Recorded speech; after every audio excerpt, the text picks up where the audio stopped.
Sudah 62 tahun, saya udah main sama cucu-cucu. Kok masih gendong-gendong perempuan dewasa?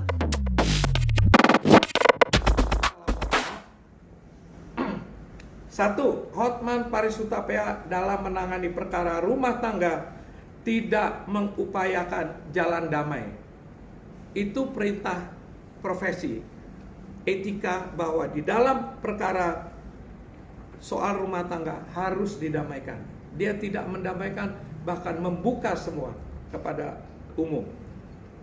Kedua, Hotman Paris dalam menangani perkara rumah tangga malah melakukan konferensi pers berkali-kali dan membuat perkara rumah tangga semakin mencuat ke publik tanpa penyelesaian secara hukum. Ngerti ya? Dia bikin konferensi pers. Waktu kita laporkan, saya sampaikan nih, saya tambahkan. Tahu pembelaannya waktu itu? Itu kan anak buah saya. Bukan satria. Tidak berani ambil tanggung jawab. Ketiga, Hotman Paris melakukan konferensi pers dan membuat postingan-postingan yang mendiskreditkan saya. Tiga, bahwa adapun amar putusan Majelis Dewan Kehormatan Pusat yang sekarang ini nomor sekian nanti bisa dibaca menyatakan terbanding teradu Hotman Paris Hutapea terbukti melanggar pasal 6 huruf B, D, dan F Undang-Undang nomor 18 tahun 2003 tentang advokat, pasal 4 huruf A dan pasal 3 huruf G dan H Kode Etik Advokat Indonesia, menghukum terbanding teradu Hotman Paris Hutapea berupa pemberhentian, ada kata-kata sementara, dari profesi advokat selama 3 bulan. Saya ingatkan, sudah jatuh hukuman, menskors dia 3 bulan. Kalau ada laporan lagi, dihukum lagi, laporan lagi dari pihak lain, kita tahu begitu banyak laporan kepada dia, dia bisa dipecat. Hati-hati dia. Untuk kebaikan dunia advokat kita. 3, bunyinya nih, melarang terbanding teradu Hotman Paris Hutapea untuk menjalankan profesi advokat di luar maupun di muka pengadilan selama masa pemberhentian sementara tersebut selama 3 bulan. Saya bacakan pertimbangan. Bahwa pertimbangan Majelis Dewan Kehormatan Pusat sebagai berikut. Bahwa perilaku Hotman Paris Hutapea yang membuka masalah rumah tangga ke publik tidak menggambarkan perilaku atau sikap seorang advokat yang harus senantiasa menjunjung tinggi profesi advokat sebagai profesi terhormat. Pasal 3 huruf G KEAI. B, bahwa Hotman Paris sama sekali tidak mengupayakan damai dalam menangani perkara. Bahwa Hotman Paris sama sekali tidak menggambarkan adanya upaya dan spirit untuk membicarakan dan menyelesaikan permasalahan yang ditangani secara musyawarah kekeluargaan. Saya mau tanya sama dia, kalian boleh tanyakan sama dia, ada apa sih iri hati sama saya? Kenapa mesti iri hati sama saya? Saya nggak ada masalah sama dia. Heran juga tuh. Kan berasa paling hebat. Kenapa tanya-tanya terus? Oke, saya terusin nih. C, bahwa perlakuan seorang advokat ketika tidak sedang menjalankan profesi advokat tidak bisa dilepaskan dan dipisahkan dari profesinya sebagai seorang advokat.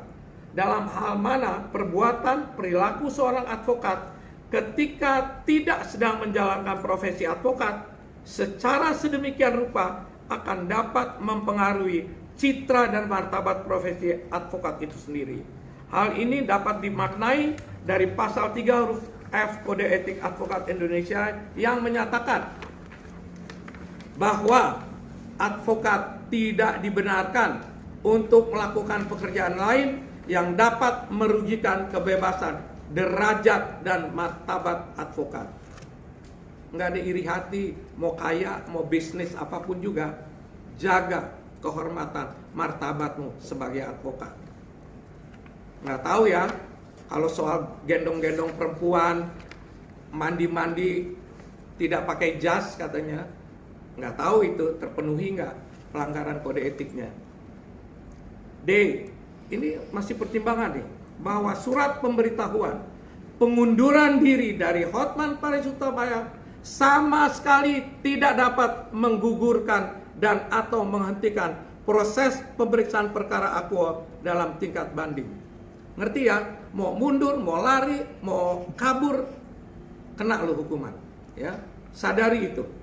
Bahwa adanya surat pemberitahuan mengundurkan diri dan berhenti sebagai anggota Pradi merupakan itikat dari Hotman Paris Hutapea untuk menghindari putusan Dewan Kehormatan Pusat.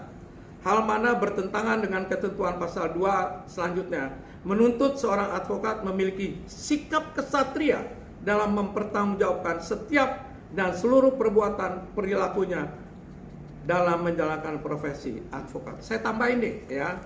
Waktu sidang pertama, dia sudah tahu, dalam tanda kutip, dia sudah kumpulkan timnya, putusan belum dibacakan nih, dia sudah kumpulin orang-orangnya, dengan pongah bilang dia menang.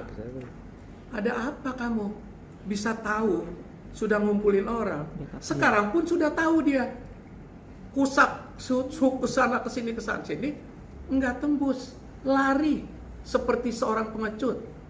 Saya tidak bilang dia lari, seperti seorang pengecut yang tidak berani mempertanggungjawabkan perbuatannya. Saya ulangi, kusuk ke sana, tidak bisa tembus, tahu mau dihukum, hengkang. Silahkan menilai pelajaran buat kita.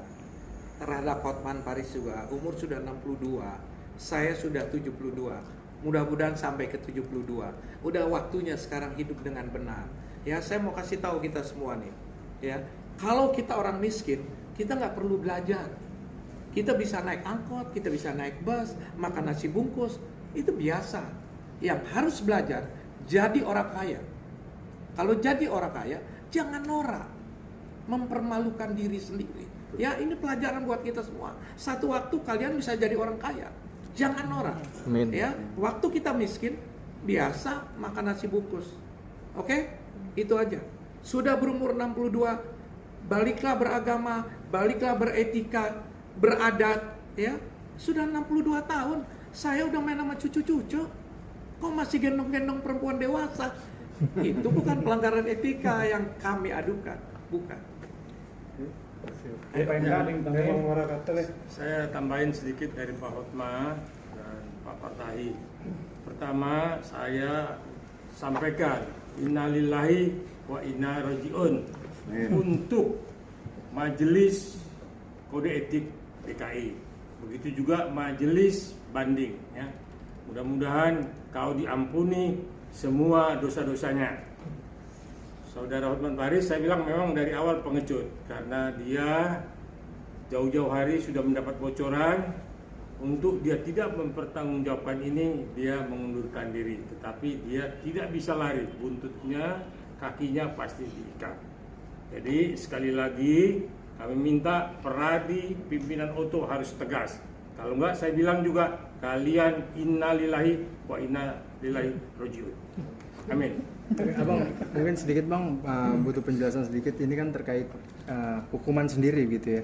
Bang Hotman kurang lebih tanggal 13 dan 14 mengajukan pengunduran dirinya ke Bang Oto begitu ya. Nah, jadi dia pengundurannya 13-14. Sekitar 13-14. Ya, ini tanggal 12. Tanggal 12. Nah, di tanggal 12 ini keluar hukum, berarti sekalipun dia keluar tetap mengikat begitu ya. Dalam pertimbangannya begitu. Oke. Biarpun dia keluar, permohonan keluar, dia belum dikabulkan. Ini mengikat. Oke. Kita akan bikin surat hari ini, besok ke semua institusi hukum bahwa dia sudah diberhentikan. Ya, kecuali banding tadi, bandingnya kan diajukan jauh sebelumnya, udah 4-5 bulan 6 bulan yang lalu. Putusannya sekarang gitu loh. Jadi dia mengantisipasi. Kecuali kami ngajukan bandingnya sekarang, Pak Hotman ngajukan bandingnya sekarang, dia udah keluar, nggak mengikat. Tapi waktu diajukan banding ini, Hotman Paris masih menjadi anggota. Ya, jadi clear ya. Secara logika begini aja. Dulu yang tingkat pertama, belum putusan, dia udah tahu. Ya. Apa logikanya? Udah kumpulin semua orang, begitu putusan dibacain, dia udah tahu. Sekarang pun dengan asumsi seperti itu, dia udah tahu dia bakalan diberhentikan. Makanya bermanuver Dia cabut, seperti ini. Ya.